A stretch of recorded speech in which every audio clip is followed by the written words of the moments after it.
All right, welcome to the Contractor Commute, and we got a spicy one today, folks. It's going to cause a lot of intrigue, a lot of debate, a lot of arguments. But today we are talking about why it's fair to mark up your materials. Yes, and we were considering what to call this, title this podcast, and we settled on you should just do it. Yes, and part of the podcast, there's right now already half our listeners are like, well, yeah. Of course. Right. And half my listeners are like, well, no, we're not doing that. And so I think it's interesting that it even is a controversial thing, but we land, as we talk through, we land very firmly on the side of the camp that you should be marking up your materials. And for those of you who do and are like, yeah, it's obvious, we talk to a lot of contractors in our business and what we do. And there's a lot of people that are in this business to say, I don't want to charge for something the customer could get on their own. And so the mentality for people who are not charging it for materials or marking it materials, is often, I want to do what's fair. Toilet only cost me so many dollars. I'm not going to charge them for more than I got it for. That's the fair thing to do. And it's almost like this, I want to charge a fair price. And part of fair in their mind is no markup on materials. And today we're going to sort of debunk that and explain why that's probably not the best approach and why it is fair. It's not bad business and you're not ripping your customer off to be marking up for these things. So true. A lot of our guys are talking, even it's a point of pride, and it's a differentiation between them and the competitor. We're not like those other schmoes that mark up materials. Like, we're fair here. It's a point of pride.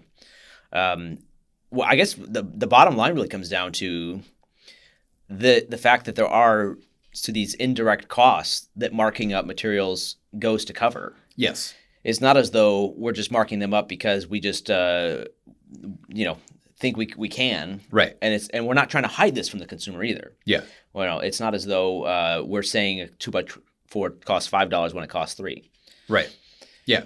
Yeah, that's the point. You're not hiding it. You're not sneaking in sneaky costs. You're being upfront that, hey, I have a material markup that's part of my business model. And you made that comment. It's an indirect cost to your business. Most of the people who aren't doing it, we'll just talk about time and materials. And maybe that's how they bid their jobs. Maybe that's how they put proposals out. It's just time and materials. That's how I do things.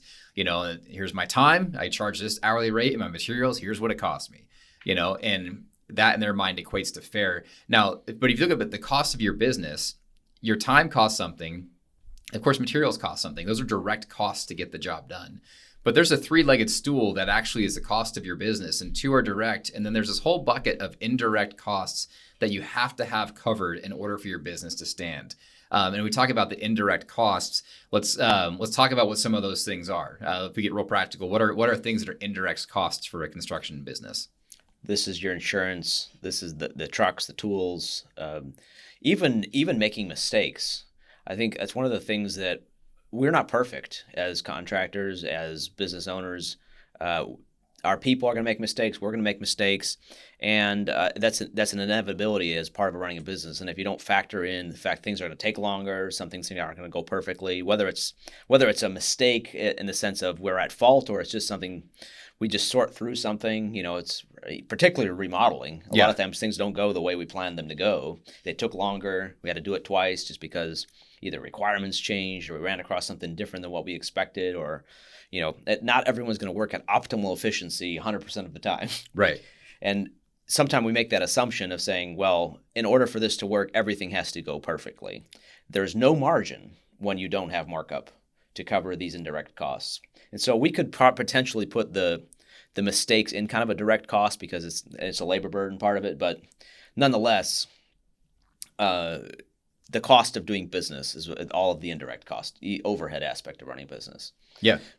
Even the cost of like tools. I mean, ever see like the contractor truck like driving around, like what's in the back of that truck? Yeah. What's in that trailer they're pulling? Normally it's thousands and thousands of dollars of tools that you paid for that will wear out, that have replaceable parts, right? And if you just look at, time and materials, those two things do not cover those costs. They don't cover the cost of the tools that you bought or the gas you're putting in your tank or the insurance you have to pay. And I think the other thing they don't cover is the cost of the years of experience that it took you to accumulate the knowledge to know how to do a job faster than that customer could ever dream of doing it. Yeah. And let's just take a second, even on the time and materials model, though. There are some times when someone's using that model in a way that actually works. Yeah. And that would be when there's enough margin in there where they know, okay, I want to take home $40 an hour, and the tools do cost something, and the overhead costs something, and now it ends up being $80 an hour to cover everything else as a part of running a business. So they are actually building that into this time and materials model.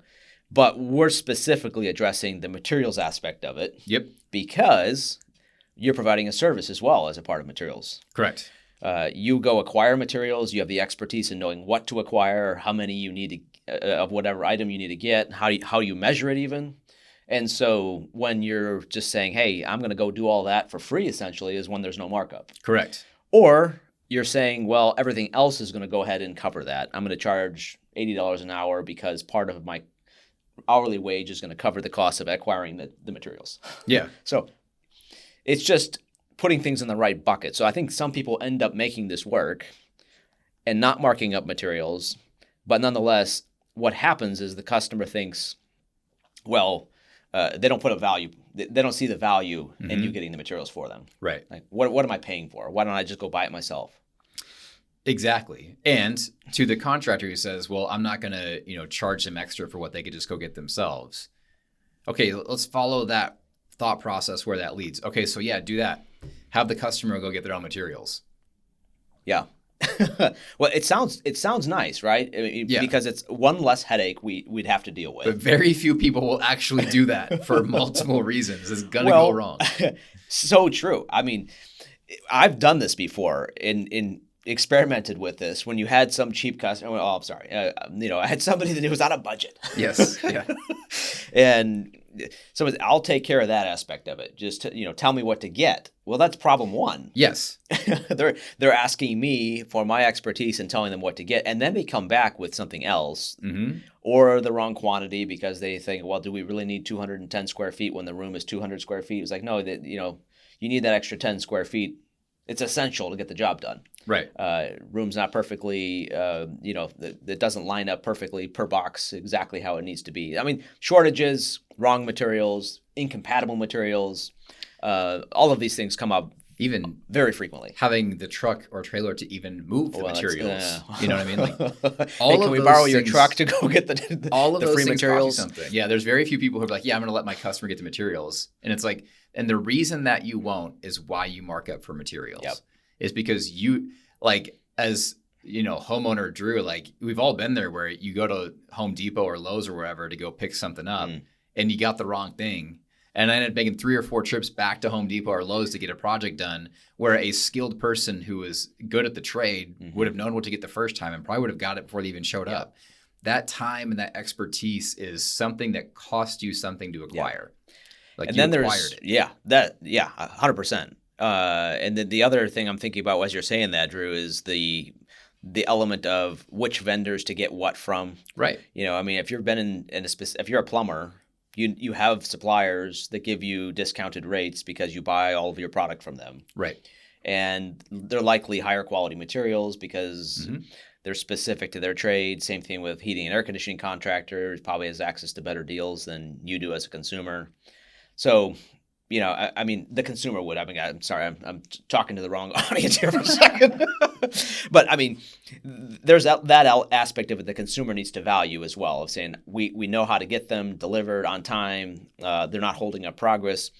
And as a contractor, the thing that'll cost you a lot of money is not being able to work. If you have downtime and you can't get stuff done because the consumer didn't get the right thing on the job site for you, that's a huge cost. How do you cover that? Yeah. I mean, the 20% markup on materials is nothing. Right. Compared to what that costs you when you show up to work and stuff's not there. Right. Or the wrong stuff's there. Yeah. You'll end up charging more time, Yeah. I think it's, we talked about like this idea of even just, how you manage your time and, manage your mindset about your business. Right. And I think it's, if you're stopping at time in materials and just trying to run on a very basic model, you'll get paid, right? And you'll be able to stay busy and you'll be able to collect some checks. But I think when you're trying to build a long-term business, that's the other area why market for materials makes sense, is understanding, hey, you've got to invest back into your business for the long-term strategy of what you're trying to do. Yeah. And I guess one context I'm considering is if you're a subcontractor and you work with a builder, this might be a relationship where marking up materials is not quite as apropos, right? I mean, it's not quite the thing because you're dealing with a professional, hopefully, as your builder, that's going to have the right materials in place for you. So there's probably not as much of a risk to you as a contractor working for a builder that says, I'll have everything there for you on site, and you can trust that. Yeah. And you're saying, okay, in that relationship, I get in, get out, he's got stuff on site, whatever. Yeah. But if as soon as that starts deteriorating and where he's not on the ball, he doesn't get what he needs there, he keeps making mistakes. I mean, I remember when I was early in business and had a drywall contractor, and every once in a while we would pull in material for him, and we made a couple mistakes, and he'd show up and we'd be like, the what I need is not here. And it'd be easy to just say, oops.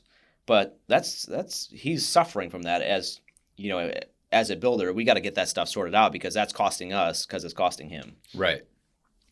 Yeah, I think one thing that comes to mind too is when we were interviewing Mark Olson over the Successful Contractor, great channel on YouTube if you haven't seen it yet.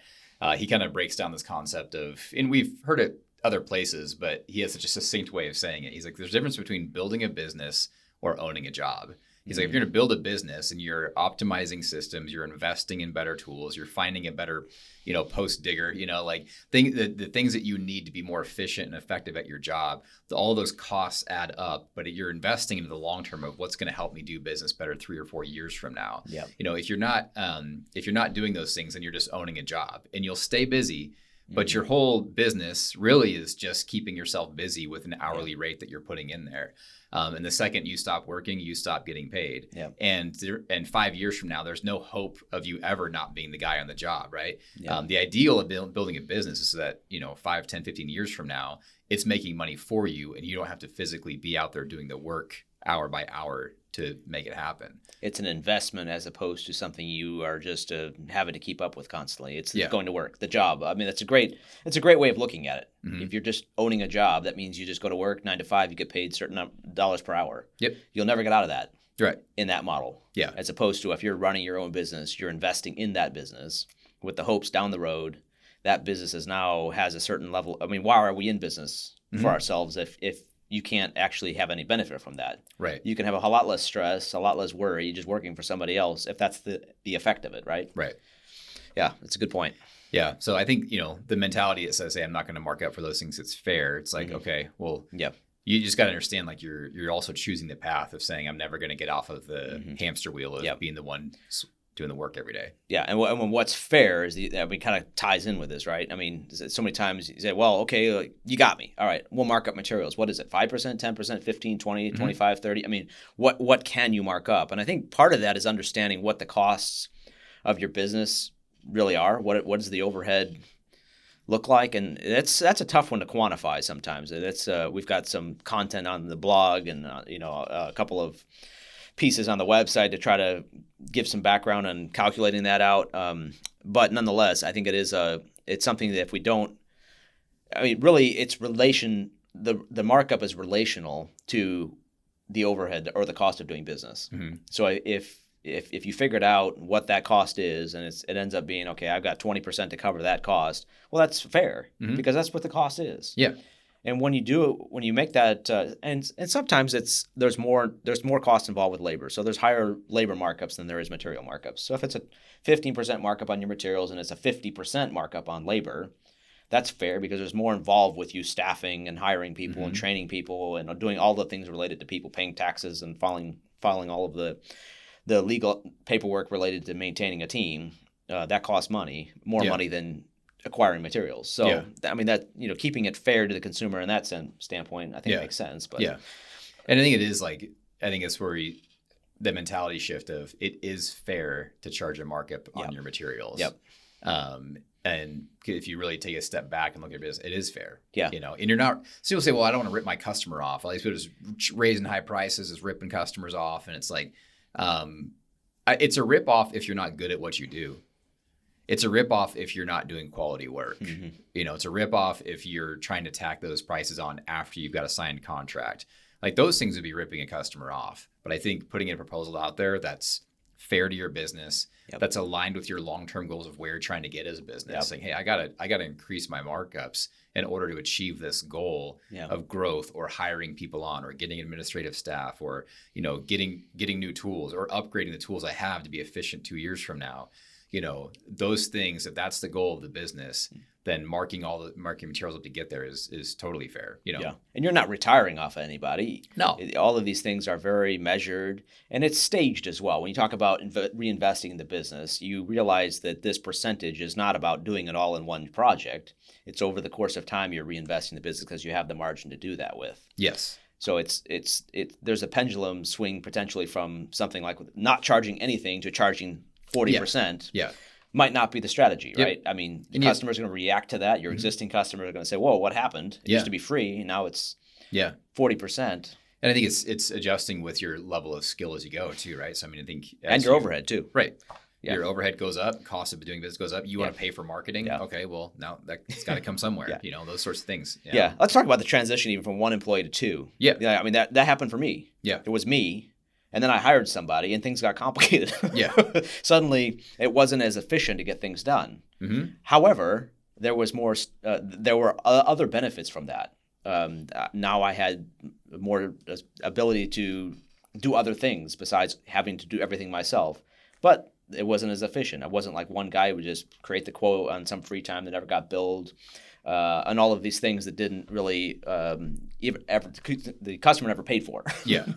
And so, but as soon as I hired somebody else to do something, now I had to set up the project for him as opposed to him doing it, and then tell him how something's supposed to be done, and that all takes time. Mm-hmm. And so if you're shifting from a one-man show to 2, 3, 4 guys, suddenly that overhead can adjust without even knowing it. And that happened to me. Yeah. Where I started realizing, oh wow, it actually costs a lot more to have a business with employees, and that's fair. Yep. That's a fair thing to have happen. It's not as though I have people mooching off me. It's not that these guys need to get more efficient. It's just the fact that when I was by myself, a lot of stuff just never got billed to the customer. Yeah. Yeah. I just did it. Yeah. It took longer. It wasn't ever any hourly wage involved necessarily. Right. It was just, it just took longer. Yeah, but if it takes longer with the second employee, you still have to pay that second employee his hourly rate. Yep. To do longer than what it would have taken you yourself. Yeah. And that's where those costs, the indirect costs that start showing up, in your business as you go, which, is overhead, And this is one, I like what you said earlier, Drew, about the equation, the aspect of this all's got to balance out. Yeah. There needs to be, at the end of the day, the material markup is to cover the costs of you doing business. Mm-hmm. The labor markup is to cover the costs of doing business. And then there's this separate line item that's for profit. Yes. So we're not trying to bury all of these costs. This can be totally transparent even to a point. Even to your customer. Yeah. Yeah. If you were putting a time materials bid out there and you said it was $80 an hour plus 20% markup on materials, and somebody said, whoa, that's high. It's like, well, you're not selling that we're not the cheapest guy in town. It's a value proposition. Right. And I've hired a lot of people, and I've found that sometimes hiring somebody that was $150 an hour was a way better deal than hiring somebody at $20 an hour. Totally. Because he was so much more skilled, more efficient, got the stuff done the first time, bright the first time. Anyway. Yeah. Yeah. It's strange. Yeah, but those are the things you learn as you start to grow, as you add employees to where you're doing. And I think that's the thing is we've talked to guys who are early in what they're doing. And we have several customers and people we work with that are very experienced, and they've got teams of 15 people. And they are now working less because they're a business owner and they're managing the functionality of this business. And they've got skilled people in the right positions, and they're making money in the background off of the business, which is why you're doing this, you know.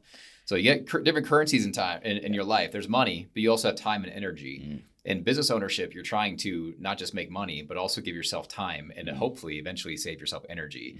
Probably takes a lot of time, money, and energy to get that wheel turning. But I think to get that train out of the station, thinking through these things is extremely helpful. And that's fair. For you to be reaping the benefit of that down the road, that is totally fair, and you need to be comfortable with that. Because you put in the you took the risk, number one. Yeah. Sometimes it's life-saving, sometimes it's long, hard days, and you got to the point where now that's returning on your investment. Right. Yeah, you did that. Yeah. And who didn't? Right. Everyone who works for you. Yep. And that's totally fine. And that's fine. That's fair. Right, exactly. So I think that's the thing. The risk is not for everyone. It's not. Yeah, and this is why 4 out of 5 businesses go under in that first 5 years. As contractors, 4 out of 5, 80% of the guys go belly up. Yep. I mean, so this is something that's critical. Yeah. Like if you're listening right now and you're in your first 5 years of business, Yeah. there's an 80% chance you're not making it. Yeah. That's sobering. Yeah. And this is one of the key reasons why. If you're so tight, if it's paycheck to pay or job, check to check essentially on a job, and you have no margin whatsoever, that's not good. Right. Well, I think that's the thing is like, when we go like the it's not fair thing, like, fairness and the leveling of the scales of fairness is based on the facts of the situation. If you're not thinking through all the facts of the situation, like the ones you just rattled off, like, hey, you took risk. That's a fact. Yep. Like you're doing all of these things. Like when you weigh out the reality of the facts of the situation, what's fair starts to change a little bit. You have to understand, okay, wait a minute, like this is fair. But if I'm not taking into all the facts of the situation, you're right. Markup might look unfair to me, but it's short-sighted. You're not taking all the facts. And by doing that, you're likely going to end up in that 80% failure rate. Yeah. And that's, might sound a little harsh, but people lie, numbers don't. And those are the numbers. Yeah. And another way to look at this is it's actually unfair to you to be giving something to your customer that costs you something. Right. So you provide a service, we provide materials as a part of the project, and you don't have any additional fee on top of that. Mm-hmm. That costs you expertise, costs you time, costs you resources to provide that, and you didn't mark it up. Yeah. So it's unfair to you not to mark up. Correct. Yeah. Look at that. Yeah. All right, we're done. What else do we need to say? All right, let's get into one more thing here before we wrap. And how much is fair to mark up? So that's great. We understand the concept of why we mark up, why we're doing it.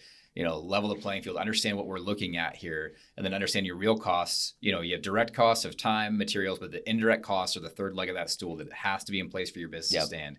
All right, so we got that established. Now, how much is fair to mark up? Yeah. So it's somewhat related to the material markup. The labor markup is related to the material markup. And so making sure you have the right, you're not taking from one bucket to fill the other, right? So it's very easy to do. We'll go ahead and mark up material nothing, and we'll mark up labor 100% to try to offset the difference between what we should be marking up. So trying to understand what the labor burden is in your company. Usually this is around 40% markup on labor is what you need to have. Yeah. So basically this is just to cover your costs. And we're not talking about making money. We're just saying this is what it costs to have an employee or have somebody on your team. You're marking up 40%. This covers your office staff. It covers the cost, the indirect costs of having an employee, the vacation time, all of those things. It's about 40% typically. Can be higher, can be lower. Yep. But and then the material side of it, you don't have all of these taxes and fees and all the rest of it. Yeah. Because that's part of the material cost. If there's a sales tax, you pass that along as a part of a fixed, that's what it costs. Mm-hmm. So, I mean, it's typically, between 10 and 30% markup on materials, somewhat dependent on where you're at as a business. Yeah. A low overhead business, you're getting your legs underneath you. We've all been at that stage, seedling business, figuring things out. You're not providing as much value as you are down the road. You're not as efficient in acquiring materials. You don't have enough skills yet. So there's no reason why you should be marking that up 30% because the value proposition is not there. Yeah. But you do need to mark it up something. Yes. So start at 10%. Yeah. Yeah. Cover, and see what happens from that. Make sure you're keeping track of your numbers. How well are we doing? And make sure every single thing is included in that equation. Right. Every single thing related to your business you have in that report. Yeah.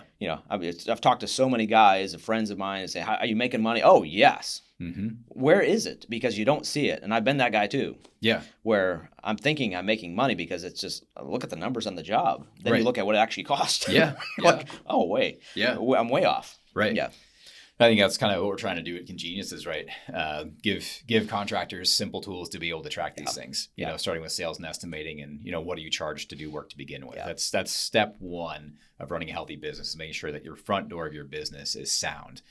What jobs am I taking on? What am I charging for those? And how am I looking at that? And so I think that's part of what we're doing. We're building software, but it's also with a heart of how do we help people be successful in this space to change that number from an 80% failure rate to let's flip it, make it an 80% success rate. And it stems from our own experience in this space as well, where it's these pain points, I've felt them. I mean, it's not as though I'm condescending here. I've been in the same seat where I'm thinking, why is this not working? Yeah. And suddenly you start realizing, you get this confidence suddenly of saying, oh, I can hold my head up high and charge that markup because that is fair. That is right. That's equitable. Right. Like, I'm not ripping anybody off here. This is the right thing to do. Yeah. And when you have that confidence going to a job, it changes the whole dynamic. Totally. Even how you sell it. It's not as though I'm sorry. There's no apology. That is this is just to cover my costs. Right. You know, I'm going to do a great job for you. That's what it costs. Yeah. And if they say no, sure. You could stay home and make no money. Correct. Yeah. You can go there and lose money. Right. Which is better. Yeah. Yeah. I think that changes the mentality. Yeah. Sometimes we also wear, hey, I'm busy, I'm booked out for 6 months at a time as a badge of honor. Or, hey, I get, 95% of jobs I bid, I get. That's probably another episode for another time. We'll say next that on the podcast. Things that make you feel proud in the moment, but it should make you question, right? How am I pricing things? We were just looking at a bid right before we started recording this for a service to be done for our business. Yep. And looked at 2 bids, and one was 100% higher, is double the price. Yep. Yep. There's a reason why, and if we're probably going to go with the cheaper option for the same thing, but it's like that person's going to wear a badge of honor saying, yep, I'm getting 95% of the jobs I bid, but they could be doing less work for more money if they change their pricing strategy. It's a whole nother. And it's kind of one of those things too, where we're not gaming it either, No. as business owners. It's just understanding. I mean, you might be way cheaper than the other guy and you might be covering all your costs and making great money. Good for you. Yes. You know what I mean? Like if you know where your numbers are at, but that's what you got to have. You got to have confidence. You got to know that. Yeah. And if you have that and you're confident, good, don't change anything. Right. But if this episode made you think, I really don't know what my indirect costs are. Yeah. I'm not marking up any materials. I've really simplified this down. And I'm just the guy who's hoping my tax bill isn't higher than I hope it is. And I really don't know how much money I'm making. That's where you got to start saying, hey, I got to reevaluate the facts and then redefine fair about how I'm pricing my gig. And do I want to be in the same position I am in 5 years? Yeah. Because 5 years will be here before we know it. Mm-hmm. And did we make the change that we needed in order to get that point? Yeah. And to that point roadmap? being the 20% who made it. Yeah. Look around. I mean, 4 out of 5 aren't going to make it. Yeah. And you gotta play the game a little bit differently. If you go with the majority, you're going to do the majority do, which is fail. Yeah. And I was in that 80% category for a while. I mean, I'm teetering on the edge with my business. Yeah. Not sure if I was going to succeed. And then, you crack that at some point and saying, oh, shoot, I need to be doing this. Yeah. Well, it's hard. Yeah. I mean, it's tough to do. It's a mindset thing though, Drew. Yep. As soon as it clicks and we say, oh yeah, this is the fair thing to do. We know, we have the confidence, we get after it. Yeah. I like it. All right. Well, if you vehemently disagree with us. Oh yeah, let's engage here because go. I mean, it stems from our experience, but this is not necessarily the only way of achieving the same result, right? I mean, but I think the concept is sound. Yes. But there are definitely other approaches. Yeah, and other people have found other great ways to win. Yeah. Educate us. Yes. Yeah, educate us. Yeah, if you're watching this on YouTube, especially comment on why you think we're wrong or why you think you're right. Yeah. Happy to engage in that conversation. So, all right, that's a wrap for this episode of the Contractor Commute. We will catch you guys next time.